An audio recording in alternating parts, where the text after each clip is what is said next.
Here's a scary stat. In North America, almost 8 out of 10 people over 40 live paycheck to paycheck, and about 6 out of 10 have less than $10 saved. What this means in layman term is that if their car breaks down tomorrow, they're choosing between fixing it or paying rent. Yeah, let that sink in. By 45, you're told you're in your prime earning years. But for most people, they're stuck in a loop of debt, stress, and regret. And I'm gonna say the part most folks just don't know. This didn't happen by accident. The system is actually tilted against you. What do I mean by the system? Listen closely. School never taught you money on purpose. You learned trigonometry, not credit scores. No one explained compound interest, or that high-interest debt can grow faster than your paycheck. A confused shopper spends more. Debt is sold like candy. Buy now, pay later. 0% for 12 months. Store cards. Upgrades. Points. It goes on and on. It's easy. Now. Pain later. Wages can't keep up with costs. Groceries, housing, insurance, and health costs creep up. Your raise disappears at the checkout. Algorithms push you to spend. Ads follow you everywhere. They know when you're tired. They know when you'll click, so they chase you around. You think lifestyle is equal to identity. Bigger house, newer car, treat yourself. You're trained to look successful, but not to be financially safe. Shame keeps you silent. If you think you're the only one behind, you won't ask for help. Silence protects the system. So, no, you didn't just fail. You got dropped into a maze with billboards pointing the wrong way. But once you see the walls, you can find the exit. Now let's talk about how to get you a plan. Not a perfect plan. A working one. Chapter 1. The shocking reality and why we don't see it coming. By the time many people hit 45, there's a better than 50% chance they have under 10-0 saved for life. Not for a trip. Not for Christmas. For everything. Let's picture it. You're 45. You've worked for 20 plus years. You've paid rent or a mortgage, car payments, phone bills, groceries, kids' stuff. You're tired. You're not lazy. You're busy. And life is expensive. So how do smart, hardworking adults end up with so little saved? A big part is optimism bias. Our brains say, that won't happen to me. It's just the way smokers think they won't get cancer, the way drivers think they won't crash. And in the same way, we think, I'll catch up later. We tell ourselves stories. I'll save when I make more. I'll invest after the holidays. I'll start next month. My tax refund will fix it. But later is a sneaky thief. It feels like a plan, but it's not. Take Darren, for example. He's 44 years old. He makes decent money in Philadelphia. On paper, he should be fine. But every paycheck hits like an iceberg. Rent, car, daycare, phone, groceries, and 2 credit cards. By the time he looks up, it's all gone. He says to himself, I'm not dumb, so why am I always behind? Here's the truth. You can't outwork a math problem if the math is stacked against you. We need better math and better habits. Chapter 2. The Midlife Trap. Comparison, costs, and keeping up. Here's how this usually plays out. In your 20s, you are in survival mode. You live cheap and eat cheap. You are probably in your first job. Your 30s is when the upgrades start. You get a slightly bigger apartment and a nicer car, maybe a house, maybe kids.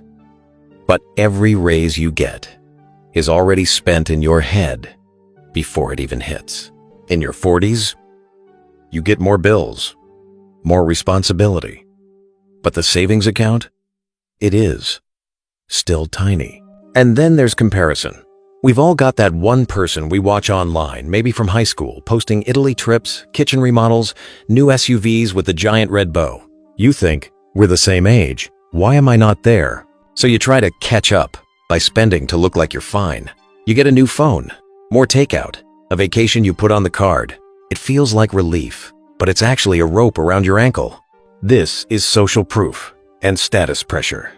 When you think everyone else is winning, you'll spend money you don't have to look like you're winning too. In North America, people openly admit to going into debt just to keep up appearances. We don't call it peer pressure anymore. We call it normal. Take Ava, for example. She is 39. She got a 6-0 raise. She was excited, but in 3 months, she couldn't tell where it went. The raise vanished. That's lifestyle creep. The brain adjusts to new comforts at light speed. Happiness doesn't rise much. Expenses do. Chapter 3. The illusion of later. Temporal discounting. In real life. When it comes to money, your brain has a bug, and it's called temporal discounting. We value now more than later. Tonight's 50 dinner feels better than 50 invested for old me in 25 years. Logically, we know saving matters. Emotionally, retirement is like a foggy island we'll row to someday. The problem is that someday never announces itself. It doesn't knock and say, "Hey, I'm here. Time to invest." Later is a soft pillow, but pillows can smother you if you never get up. Chapter 4. The brain traps. Why smart people make bad money moves. Let's call out the psychology so it stops sneaking up on you. Check them out. Optimism bias says, future me will fix it. Truth is future. You is tired. Help them now. Hedonic adaptation. Upgrades stop feeling special fast, but the bills don't. Loss aversion. Downsizing feels like losing status, even if it buys freedom. Status quo bias. Change feels scary, even when the current plan isn't working. Avoidance coping. Money stress makes you avoid looking, which makes it worse. Social proof, or FOMO, everyone is doing it, are the expensive words. Present bias. Now seems very important. Later gets excuses. Your brain is doing what human brains do. So, we won't fight the brain with willpower. We'll design around it. This is the time for a plan that's simple, fast, and actionable. Let's do it. Chapter 6. The exit plan. A 60-minute reset tonight. The goal is to go from overwhelmed to I actually have a plan tonight. Then, keep momentum for the next 30-90 days. We'll do 5 moves. Set a 60-minute timer. Ready? Go. 1. Open everything. Once set aside 15 minutes for this. Open your bank, credit cards, loans, utilities. Write 3 numbers on paper. Cash on hand. Total debt. Total monthly minimums. When you label these monsters, they shrink. When Priya, who is 43, did this exercise, she found 2 dead subscriptions and a duplicate cloud plan. She freed up 68 month in 10 minutes. That's over 9 OO per year for doing nothing fancy. Step 2 is autopay the minimums. This will take only 10 minutes. Turn on autopay minimums for every debt you have. This stops late fees and mental bill panic. Step 3 is to build the 2-account firewall. This will take 10 minutes. Create a bills vault. This is a checking account only for fixed bills. Things like rent or mortgage, utilities, insurance, and minimum debts. Then create a spend bucket. This is a separate account, card for groceries, gas, life expenses. Now route your paycheck so the bills vault gets funded first, and daily spending pulls from the spend bucket. This is important, so you never accidentally spend the rent. Step 4. Seed a 500 emergency microfund. This will take 10 minutes. Transfer $50-100 tonight. Set a weekly auto transfer of $25-50 until you hit 500. This tiny cushion lowers stress, leads to fewer panic swipes, and better choices. Step 5. Cancel the easy stuff. This should take 15 minutes. Kill 2-3 things you don't love. Things like unused apps. Delete saved cards from shopping sites. Turn your phone display to grayscale. Yes, this actually cuts impulse buys. If you did these 5 things tonight, you just gave yourself a raise without asking your boss. Chapter 7. Debt triage that sticks. Quick wins plus max savings. There. 2 famous methods to reduce debts that you can choose from. The first one is the snowball method. You choose the smallest balance first and pay that off. This translates to fast wins and builds motivation. The second one is the avalanche method. You pick the highest interest first. With this, you pay off more of your debt and save more money. But guess what? For you, we'll combine them. So do the following. Step 1. List your debts. The name, balance, minimum amount, and interest rate. Step 2. Pay minimums on all the debts. Step 3. For the first 30-60 days, attack the smallest balance to get momentum. This is the snowball method. Step 4.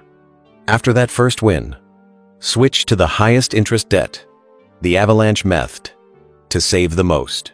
Let's look at some examples. Card A has 600 at 24%. Minimum is 25. Card B has 900 at 19% minimum is 40 profits. Card C has 200 at 12%. Minimum is 85. If you follow this method, you will crush Card A in 60 days and feel that win. By day 61, you throw your extra at Card B, then at Card C. Some other things you can do is get help. And I will give you some scripts to follow. For late fee removal, call your credit card company and say, "Hi, I've been a customer for X years. I had a rough month and a late fee hit me. I can pay the minimum today. Could you remove the fee as a one-time courtesy?" To call for interest reduction, use this. "I'm working to pay this down and want to stay with you. Is there a lower APR program or hardship plan for the next 6-12 months? And for balance transfer, use this only if you're disciplined. Say this.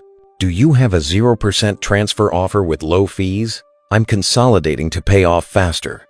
Joanna was 45 and made 3 calls, and in 20 minutes, one late fee of $39 was reversed. Her APR dropped from 26.9% to 17.9% for a year, and she got a 200 loyalty credit. She used the 239 to finish off her smallest card that week. Awesome, Joanna. My mind equate. Said sin about 1.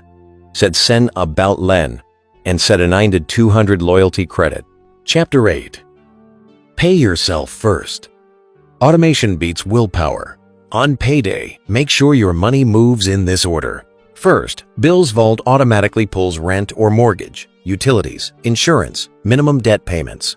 Then, gold transfers run immediately as follows. 50 to emergency fund until you hit 0 plus. Your debt hammer amount. Your investing amount. And whatever's left goes to your spend bucket for life stuff. If you get a raise or side money, follow the raise rule for the first 90 days. 50% to goals, debt and savings and investing. 30% to faster debt payoff. 20% to lifestyle. You get a treat and progress so you don't self-sabotage. You don't need to memorize limits. Just turn them on and automate. Chapter 9. Late starter investing. Yes, even at 45 plus, you can pay off debt and start investing small at the same time. As long as you use momentum. If you wait to be perfectly debt-free, you might lose years. So in the first phase, which is 0-3 months, build your emergency fund to 500-10. Auto-invest 25-50 per week into a broad index fund or a reputable robo-advisor.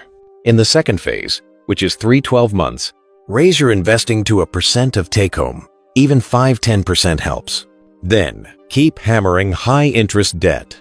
In 12-plus months, when the high-interest stuff is gone, increase your investing percent and grab every employer match. Keep it boring. Choose one broad market index ETF or a target date fund. Reinvest dividends automatically and evaluate quarterly, not daily. Quick note, this is education, not personal financial advice. Consider your own situation or speak with a professional. Chapter 10. Make more without burnout. The 30-day side income sprint. You can only cut so far. At some point, you need more income. So pick one skill. Tutoring, babysitting, yard work, dog walking, editing, resume cleanups, Excel cleanup, photography mini sessions, Facebook Marketplace flips, delivery gigs, simple websites. Pick one offer and make it a clear, specific result. For example, I'll edit your 5-page resume plus LinkedIn for $85 in 48 hours. I will do a 2-hour Saturday closet cleanout for $60. I will do a 1-hour backyard cleanup for $50. Then pick one platform. It could be Facebook groups, Nextdoor, Fiverr, Upwork, even your own network. Then post this script. Hey friends, I'm opening 5 spots this month for Name Your Offer Here. It's X and includes say the clear deliverables in name the time frame. If you or someone you know needs this, DM me. First come, first served. Tara was 48 when she tried Saturday closet cleanouts. She booked 3 weekends and made $360. She killed her smallest card in a month. Chapter 11. Start today. If you're under 45, you have time. If you're over 45, you still have options. What you don't have is the luxury of waiting. So start. Even if it's 10 a week, even if it's just automating a tiny transfer, even if it's canceling one thing that doesn't make your life better, you won't fix everything in a month. You don't have to. You just have to change the direction you are going. So say this out loud. I am not my bank balance. I am not too late. I am not the only one. Take one step today. Doing nothing is the most expensive choice you can make. Here's your plan for tonight. 1. Build the 2-account firewall. 2. Send $50 to your future self. 3. Cancel 2 things you don't love tomorrow. Call one company for a better deal. In a week, post one offer for side income. In 30 days, you won't be rich, but you will be moving. And movement beats shame every single time. Comment below. What's one money habit you're changing this week? Put it below so we can cheer you on. You didn't cause every part of this mess, but you are the hero who gets to fix your part. The clock is ticking, so is your comeback. I'm proud of you. Let's go.